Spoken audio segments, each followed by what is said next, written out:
ये कहानी हर परिवार को, हर माता-पिता को, हर बच्चे को सुननी चाहिए। अगर कहानी पसंद आए तो एक लाइक तो कर देना। झूठी सहानुभूति से बचें। जो इंसान वक्त पर आपका साथ न दे सका, उसका पीड़ा के बाद उमड़ा प्रेम सिर्फ एक सोची समझी दिखावटी चाल है। अनन्या को ये वाक्य पहली बार किसी किताब में नहीं में था, न ही किसी महान लेखक की पंक्तियों में। ये वाक्य उसके जीवन ने उसे सिखाया था। धीरे, चुपचाप और बहुत गहरे जख्मों के साथ उसकी जिंदगी हमेशा से साधारण रही थी। न ज्यादा सपने में, ज्यादा उम्मीदें। बस इतना चाहती थी कि जो लोग उसके अपने हैं, वे मुश्किल वक्त में उसका हाथ थाम लें। लेकिन जिंदगी अक्सर वही नहीं दे दी जिसकी हमें सबसे ज्यादा जरूरत होती है। अनन्या एक छोटे शहर की लड़की थी, मेहनती, संवेदनशील और बेहद भरोसा करने वाली। उसे लोगों पर जल्दी अपील हो जाता था, शायद इसलिए क्योंकि वो खुद कभी किसी के साथ झूठा नहीं रही थी।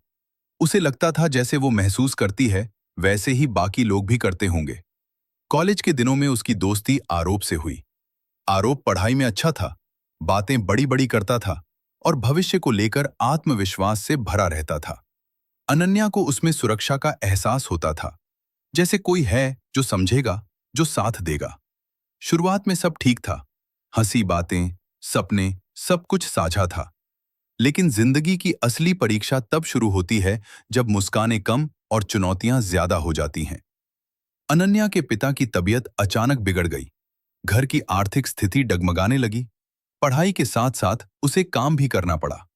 बहुत थक जाती थी, टूट जाती थी, पर फिर भी किसी से ज्यादा शिकायत नहीं करती थी।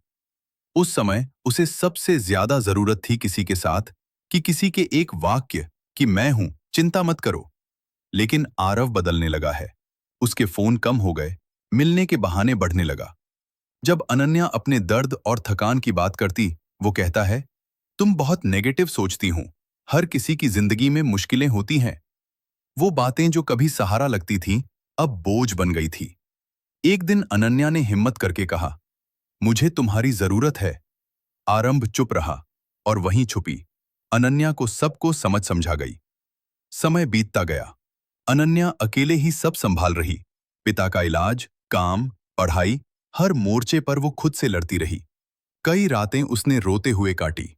गई सुबह बिना उम्मीद के शुरू की और उन सब पलों में कहीं नहीं था। धीरे धीरे अनन्या ने समझ लिया कि कुछ लोग सिर्फ 6 दिनों के साथ ही होते हैं। जब अंधेरा गहराता है तो वे अपने रास्ते बदल लेते हैं। पिता की हालत में सुधार हुआ है। अनन्या ने पढ़ाई पूरी की, नौकरी पाई। वो मजबूत हो चुकी थी। इतनी मजबूत किया, अब उसे सहारे की आदत नहीं रही थी। और तभी आरोप वापस आया। एक लंबा मैसेज, मुझे माफ कर दो, तुम बहुत स्ट्रांग हो, मैंने तुम्हें हमेशा। अनन्या ने मैसेज पढ़ा और मुस्कुराई। ये मुस्कान दर्द की नहीं थी, समझ की थी। वो जानती थी ये प्रेम नहीं है, ये अपराध बोध है। ये उस वक्त की भरपाई की कोशिश है जब और टूट रही थी और कोई देखने वाला नहीं था। उसने जवाब दिया, मुझे अब तुम्हारे सहारे की जरूरत नहीं है, ने कहा, पर अब मैं बदल गया। अनन्या ने पहली बार साफ शब्दों में सोचा, जो इंसान आपके सबसे कमजोर पल में साथ न दे सका, वहां के सबसे मजबूत रूप से प्यार कैसे कर सकता है। वो समझ चुकी थी कि सहानुभूति और दया में फर्क होता है। सहानुभूति वो होती है जो साथ खड़ी हो, और दयावान जो ऊपर से नीचे था। आरव का प्रेम दया था और अनन्या को बराबरी चाहिए थी। उसने मैसेज डिलीट कर दिया। उस दिन अनन्या ने कुछ खोया नहीं, उसने खुद को पाया। अब वो दूसरों को भी यही कहती है, हर मुस्कान सच्ची नहीं होती, हर आंसू आपको समझने का अधिकार नहीं देता, और हर मैं तुम्हारे साथ हूं दुखद पर साबित नहीं होता।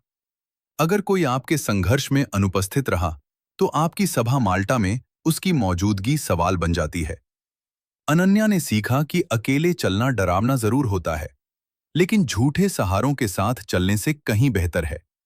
क्योंकि जो लोग सच में आपके होते हैं, वे आपके दर्द में भी खड़े रहते हैं, और जो नहीं होते, वे सिर्फ कहानी के एक अध्याय होते हैं, पूरी किताब नहीं। उसने अब अपने जीवन की किताब खुद लिखनी शुरू कर दी थी, बिना झूठी सहानुभूति के, बिना अधूरे प्रेम के। और शायद यही असली आजादी थी। कहानी कैसी लगी? कमेंट बॉक्स में अपनी राह जरूर दें और वीडियो को शेयर करें, पेज को फॉलो भी। धन्यवाद।